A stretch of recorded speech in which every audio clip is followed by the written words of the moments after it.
Will there ever be justice for Ellen Greenberg? And I guess that depends what you mean by justice as well. In my opinion, it would be finding some closure for the family, finding who actually killed their daughter and why. And if there's a cover up, who was involved in that and why as well. Since most of the criminal prosecution in this has never really taken place because it's never been looked at as a homicide, always a suicide. Unfortunately, some of those roads have not been gone down, at least not yet. Thankfully, because of a civil suit, there's something called discovery, and that's where lots of information can be found. And lots of information is beginning to come out, including the knife, which we now have learned was never fingerprinted.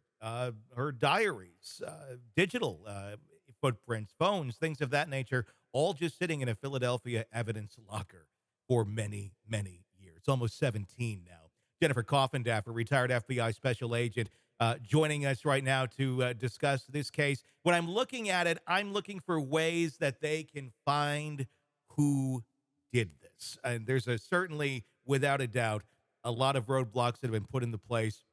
And how and why, I don't know. But I'm wondering if in this discovery, if they can start looking at the physical pieces of evidence, if they can get that out of the evidence locker, can we start going down a path to possibly identifying who may have done this? Or did someone think far enough ahead and maybe scrub those items as well?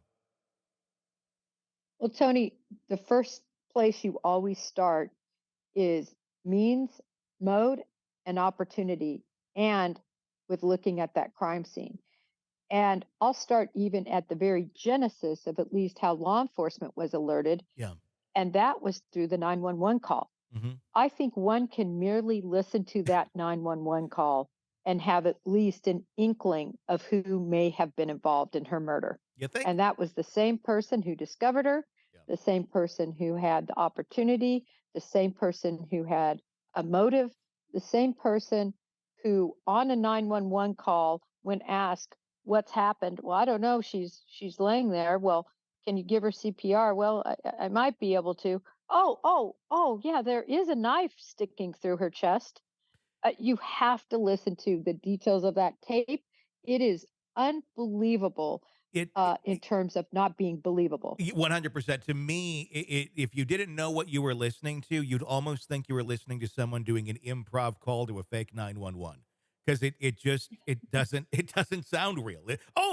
There's might be an there's oh my gosh it's just I don't know. I mean, everybody reacts differently. I'll say that, but my God, I mean, yeah, there's a lot in that. And that seems to be the individual that nobody wants to talk about because it has been fairly litigious. But at the same point, everything seems to point in that direction of at least answer some more questions. And that's another part of it. Why was none of that done? Why was why were there no prints taken on the knife that we've now learned of?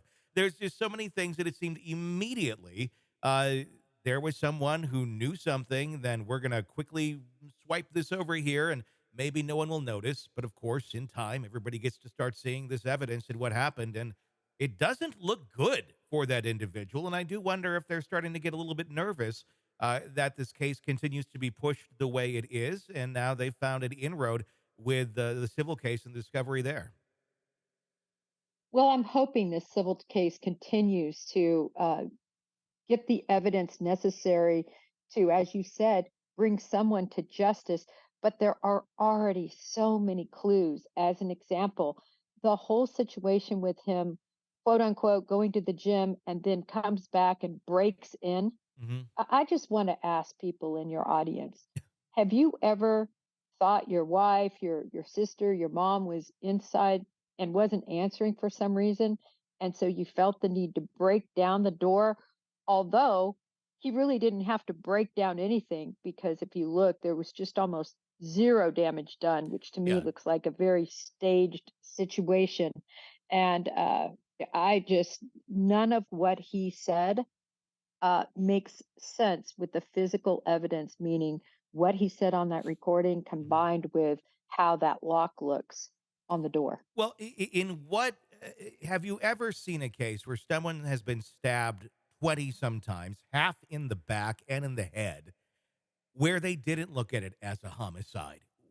What on earth would be going through anyone's mind to think suicide here? Or at the least at the very I think suicide would be like the shock later on where we've determined this actually was a suicide weeks later after going through all of the evidence and going, well, this really does appear to be that way. This is, I mean, initially homicide, then moved to suicide.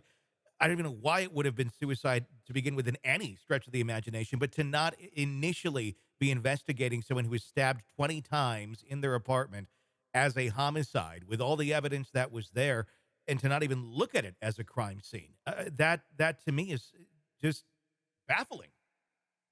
It is baffling, and that initial ME, as you just said, did rule it a homicide. He changed it apparently based on this testimony by her then fiance that she was by herself and he had to break in and nobody else was there. So therefore, she must have killed herself. Yeah. That's literally how they put the puzzle pieces together. The only problem is it's a 50 piece puzzle and I see three pieces. Well, and what another piece I wonder about here is let's assume that there is some sort of cover up going on or something of that nature, trying to protect whoever was behind this. Wouldn't you almost have to have informed the parties that are going to be involved in this case ahead of time that, look, this is going to happen and here's where I want it to go? Otherwise, I think it'd be a very frantic, oh my God, how do I get this person in this place to say this or that in order for it to flow just as well as it did to not go into a homicide investigation? It almost reads to me like there was more people involved, at least knowledge wise, of what was about to go down. So it could kind of go under the radar in such an easy way as it happened. Well, how I think it happened, Hmm. at least based on all the materials that fortunately I've been able to view. The Greenbergs have been great and, have sent everything, their whole case file to me. And it's so good to be able to see a lot of that information. But Hmm. what I see happened was uh, individuals who got into a horrible fight. A knife was grabbed. He, I believe, murdered her and then staged leaving, going to work out, coming back, finding her. This was a night of a lot of snow, Hmm. a bad night. I think the individuals who showed up were extremely incompetent. And I say that again based on what I've read and how they handled the crime scene. But this is where it took that turn of people saying it's corrupt, Hmm.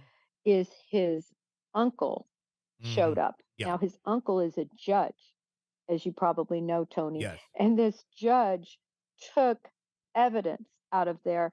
And furthermore, and this was the real killer, is the crime scene was scrubbed by a professional crime scene scrubbing company the next morning, Tony. The next morning. Yeah. I mean, The how? next morning, it, never secured. yeah. Yeah. None of it adds up. I mean, these things are all glaring. I don't know if this happened in any other case. I have never seen anything like this, and it's hard to tell where incompetence is at play here, or a cover up is at play here, or maybe a little bit of both.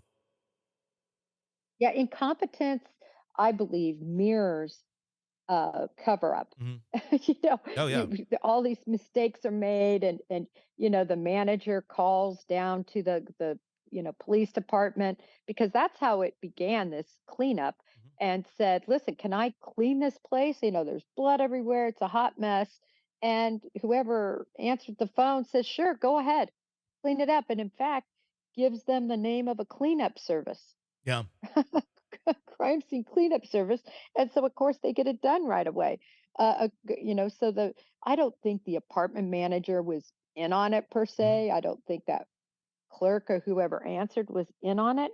It was just so incompetent, Yeah. that it could be handled that way. Or it's like if you don't know what you don't know, you wouldn't realize how serious the situation is. And if you're hired to do a job, you're hired to do a job. But when you get to the law enforcement angle of it and the lack of any sort of investigation there, and the connection to the judge and the high powered, it makes you wonder, was this a crime of passion that then thankfully someone was very well connected and was able to try and get this covered up, and then because very high profile people were involved possibly in a cover up, that the cover up ends up being worse than, well, I mean, nothing's worse than murder, but it ends up being more confusing than the crime itself, because then you have all these other people now that could have their lives ruined because they were standing up for someone to try and prevent them from getting in some sort of trouble. Right. And again, Tony, I don't have all the facts. Mhm. I have a lot of them. I don't have all the facts to know for sure. I'm just saying that there's definitely reasonable suspicion, let's call it, that would point Mhm. in that direction. And at the very least, I think all of us say, just examine it. Just see what you find. If it leads nowhere and that person is innocent and had nothing to do with it, great. But at least ask the questions. At least go down the road. Right. At least fingerprint the knife. At the very least. Can we just start with that? At least get out of bed and do your job. That's- Oh my God. Hey, it's Tony Brueski. If you want more of our interview with our guests, be sure to check out our podcast, Hidden Killers with Tony Brueski. Just search that wherever you download podcasts and press subscribe. Also, you can check out our YouTube channel for the full video version of the interviews as well, under the same name, Hidden Killers with Tony Brueski. Check it out, subscribe, binge, and enjoy. Thanks for watching.